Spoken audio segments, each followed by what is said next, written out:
അയ്യപ്പ ഭക്ത സംഗമത്തെ കോൺഗ്രസ് എതിർക്കുന്നില്ല. പക്ഷേ സർക്കാരിൻ്റെ ചില നിലപാടുകളെയാണ് എല്ലാ കാലഘട്ടത്തിലും ശബരിമലയുമായി ബന്ധപ്പെട്ട് സർക്കാർ എടുത്തിട്ടുള്ള മുൻകാല സർക്കാരിൻ്റെ ചെയ്തികളെ ഞങ്ങൾ ശക്തമായി എതിർത്തിട്ടുണ്ട്. അതിനകത്ത് യാതൊരു സംശയമില്ല. നമുക്ക് എന്താണ് ഇതിൻ്റെ അടിസ്ഥാനപരമായി ശബരിമല ഒരു ആഗോളതലത്തിൽ തന്നെ അല്ലെങ്കിൽ നമ്മുടെ ഒരു ദേശീയ തലത്തിൽ ഒരു പിൽഗ്രിം സെൻ്ററാണ്.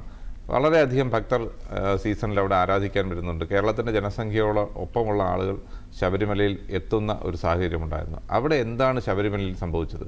ഇവിടെ സുപ്രീം കോടതിയിൽ ഒരു വിധി വന്നു. ആ വിധിയെക്കുറിച്ച് നമ്മൾ പലതവണ ചർച്ച ചെയ്തിട്ടുണ്ട്. ആ വിധി എന്ന് പറയുന്നത് സംസ്ഥാന സർക്കാർ അല്ലെങ്കിൽ പിണറായി വിജയൻ്റെ ഗവൺമെൻറ് ചോദിച്ചു വാങ്ങിയ ഒരു വിധിയാണ്. 2016 ഈ കേസ് വന്നപ്പോൾ അന്നത്തെ കാലഘട്ടത്തിലെ UDF ഗവൺമെൻറ്, ശ്രീ ഉമ്മൻചാണ്ടിയുടെ ഗവൺമെൻറ് സുപ്രീം കോടതിയിൽ അഫിഡവിറ്റ് കൊടുത്തു. ആ അഫിഡവിറ്റ് വളരെ വ്യക്തമായി പറയുന്നുണ്ട്, ശബരിമലയിൽ യാതൊരുവിധ ഡിസ്ക്രിമിനേഷനും ഇല്ല. ആർട്ടിക്കിൾ 17 യാതൊരുവിധ ലംഘനവും അവിടെ നടക്കുന്നില്ല. അവിടെ 15 വയസ്സിനും അല്ലെങ്കിൽ 50 വയസ്സിനും ഇടയിലുള്ള സ്ത്രീകൾക്കുള്ള ഒരു നിയന്ത്രണം മാത്രമാണ്. സ്ത്രീ പ്രവേശനം നിഷേധിച്ചിട്ടില്ല. സ്ത്രീകൾക്ക് അവിടെ പ്രവേശിക്കാം. അവിടെ വ്യക്തമായ ഒരു അഫിഡവിറ്റാണ് അന്നത്തെ സംസ്ഥാന ഗവൺമെൻറ് ഈ കാര്യത്തിലെടുത്തുള്ളത്. അല്ലെങ്കിൽ അയിത്തം പോലുള്ള ഒരു ആചാരം അല്ല അവിടെ നടക്കുന്നത് എന്നുള്ള കാര്യം സുപ്രീം കോടതിയെ കൃത്യമായി ബോധ്യപ്പെടുത്താൻ അന്നത്തെ ഗവൺമെൻറ് തയ്യാറായിരുന്നു. അതിൻ്റെ ഫലമായി അത്തരത്തിലൊരു നിലപാടെടുത്തിരുന്ന അന്നത്തെ UDF ഗവൺമെൻറ് സാഹചര്യത്തിൽ നിന്നും പിണറായി വിജയൻ്റെ ഗവൺമെൻറ് വന്നതിന് ശേഷം അവിടെ വളരെ വലിയ ഡിസ്ക്രിമിനേഷൻ നടക്കുകയാണ്. സ്ത്രീകൾക്ക് പ്രവേശനം, യുവതികൾക്ക് പ്രവേശനം അനുവദിക്കണമെന്നുള്ള വാദഗതി സുപ്രീം കോടതി ഉയർത്തിയതിൻ്റെ ഫലമായിട്ടാണ് അന്ന് സുപ്രീം കോടതി വിധി ഉണ്ടായത്. ആ വിധി വരുന്നതിന് മുമ്പ് തന്നെ വിധി നടപ്പാക്കാൻ വേണ്ടി ചാടി പുറപ്പെടുകയാണ് ഗവൺമെൻറ് ചെയ്തത്. അതിൻ്റെ പേരിൽ എന്തെല്ലാം കോലാഹലമാണ് നടത്തിയിട്ടുള്ളത്. ഭക്തരുടെ മനസ്സിൽ ആഴത്തിൽ മുറിവേൽപ്പിച്ചുള്ള സംഭവങ്ങൾ ശബരിമലയിൽ ഉണ്ടായി.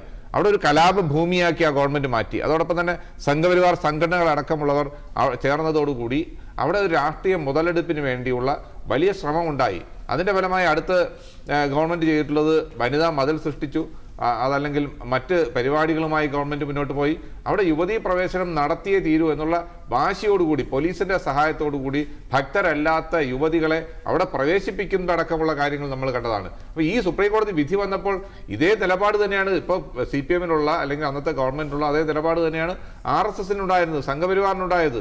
RSS-ന്റെ സൈദ്ധാന്തികനായ ശ്രീ സഞ്ജയ് അന്തരിച്ചു പോയ അദ്ദേഹത്തിന് അന്ന് എഴുതിയ ലേഖനത്തിൽ ഇക്കാര്യം സുപ്രീം കോടതി വിധിയെ സ്വാഗതം ചെയ്തു. മീനാക്ഷി ലേഖി അടക്കമുള്ള BJP-യുടെ MP-മാർ ആ വിധിയെ സ്വാഗതം ചെയ്തു. BJP-യുടെ നേതൃത്വം ആ വിധിയെ സ്വാഗതം ചെയ്തു. പിന്നീട് ഭക്തർ എതിരാണ് എന്നുള്ള സാഹചര്യമുണ്ടായപ്പോൾ, ഭക്തരുടെ വലിയ പ്രതിഷേധമുണ്ടായപ്പോൾ മാത്രമാണ് അതൊരു സുവർണാവസരമായി എടുത്തുകൊണ്ട് BJP സമരരംഗത്ത് വരികയും ശബരിമലയിൽ ഒരു വലിയ സംഘർഷാവസ്ഥ സൃഷ്ടിക്കുകയും ചെയ്തു. അന്ന് കോൺഗ്രസിന്റെ നിലപാട് വളരെ സുവ്യക്തമായിരുന്നു.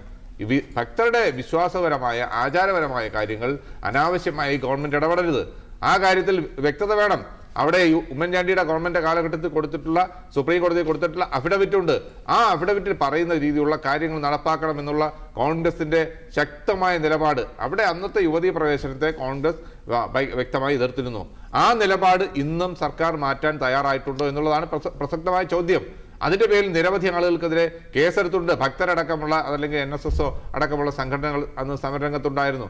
SNDP അന്ന് ഗവൺമെൻറ്റിനോടൊപ്പം നിന്നിട്ടുണ്ട്. ഇന്ന് അവരൊക്കെ നിലപാട് മാറ്റിയിട്ടുണ്ട്. ഇന്നിപ്പോൾ ഈ ആഗോള അയ്യപ്പ ഭക്തി സംഗമം നടത്താൻ വേണ്ടിയുള്ള തീരുമാനമെടുക്കുമ്പോൾ ഗവൺമെൻറ്റിന് ഇതിനകത്തൊരു വ്യക്തത വേണം. എന്തിനു വേണ്ടിയാണ് ഗവൺമെൻറ് ഇങ്ങനെ നേരത്തെ ഗവൺമെൻറ് ഒരു നയം എന്ന് പറയുന്നത് ന്യൂനപക്ഷ വർഗീയതയെ കൂട്ടുപിടിച്ച് മുന്നോട്ട് പോകുക എന്നുള്ളതായിരുന്നു നേരത്തെ ഉണ്ടായിരുന്ന നയം. ഇന്ന് ആ ന്യൂനപക്ഷ വർഗീയതയെ കൂട്ടുപിടിക്കാൻ, ആ ന്യൂനപക്ഷത്തിന് വിശ്വാസം നഷ്ടപ്പെട്ടതോടുകൂടി ഭൂരിപക്ഷ വർഗീയതയെ കൂട്ടുപിടിക്കാൻ വേണ്ടി ഗവൺമെൻറ് തീരുമാനിച്ചു. അതുകൊണ്ട് തന്നെയാണ് സംഘപരിവാർ സംഘടനകളെ അടക്കം ക്ഷണിച്ചുകൊണ്ട് ഇത്തരത്തിലുള്ള സംഗമം നടത്തിക്കൊണ്ട് ഗവൺമെൻറ്റിനുണ്ടായിട്ടുള്ള ഡാമേജ് തീർക്കുക, അതല്ലെങ്കിൽ ഭക്തരുടെ ഇടയിൽ ഒരു വലിയ വിരോധം ഈ ഗവൺമെന്റിന് ഉണ്ടായിട്ടുണ്ട്. അത് തെരഞ്ഞെടുപ്പുകളിലൊക്കെ അത് പ്രതിഫലിച്ചിട്ടുള്ളതാണ്. അതിനെ ഒന്ന് വൈറ്റ് വാഷ് ചെയ്തെടുക്കാൻ വേണ്ടിയുള്ള ഒരു ശ്രമമാണ് ഇപ്പോൾ നടത്തിക്കൊണ്ടിരിക്കുന്നത്. ഇതിനകത്ത് ദേവസ്വം ബോർഡിന് വലിയ പങ്കുണ്ടോ എന്ന് നമുക്ക് തോന്നുന്നില്ല. ഗവൺമെന്റ് നടത്തുന്നു. എന്തിനാണ് ഗവൺമെന്റ് ഈ അനാവശ്യമായി ഭക്തരുടെ കാര്യങ്ങൾ ഇടപെടുന്നത്? അല്ലെങ്കിൽ ക്ഷേത്ര കാര്യങ്ങൾ ഗവൺമെന്റ് എന്നാണ് പങ്കുള്ളത്? അത് ഭക്തർക്ക് വിട്ടുകൊടുക്കുക. അതിന് ദേവസ്വം ബോർഡുണ്ട്. ദേവസ്വം ബോർഡ് അല്ലല്ലോ ഇപ്പോൾ സംഗമം നടത്തുന്നത്. അവിടെ സ്റ്റാലിനെ ക്ഷണിക്കാൻ പോയത് സംസ്ഥാന മന്ത്രിയാണ്. അപ്പോൾ ഗവൺമെന്റ് ഇതിനകത്ത് വ്യക്തമായ രാഷ്ട്രീയ അജണ്ടയോടുകൂടിയുള്ള ഒരു നിലപാടെടുത്തിരിക്കുന്നത്. അതിപ്പോൾ ഇന്നിപ്പോൾ ദേവസ്വം ബോർഡിന്റെ പ്രസിഡന്റ് പ്രതിപക്ഷ നേതാവിനെ ക്ഷണിക്കാൻ അദ്ദേഹം കണ്ടോ ഇല്ലയോ എന്നുള്ള കാര്യം മനഃപൂർവ്വമായി കാണാതിരുന്നൊന്നും ആയിരിക്കില്ല.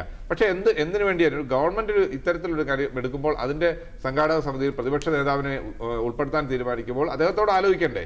അങ്ങനെയുള്ള ആലോചനകളൊന്നുമില്ലാതെ ഗവൺമെന്റ് രാഷ്ട്രീയ താല്പര്യവുമായി മുന്നോട്ട് പോയാൽ അതിനെ എതിർക്കപ്പെടും. അല്ലാതെ ശബരിമലയുമായി ബന്ധപ്പെട്ടുള്ള ആചാരപരമായി ബന്ധപ്പെട്ടുള്ള എല്ലാ കാര്യങ്ങളിലും UDF-ന്റെ നിലപാട്, കോൺഗ്രസിന്റെ നിലപാട് വളരെ വ്യക്തമാണ്. അത് നേരത്തെ തന്നെ വ്യക്തമായിട്ടുള്ളത്.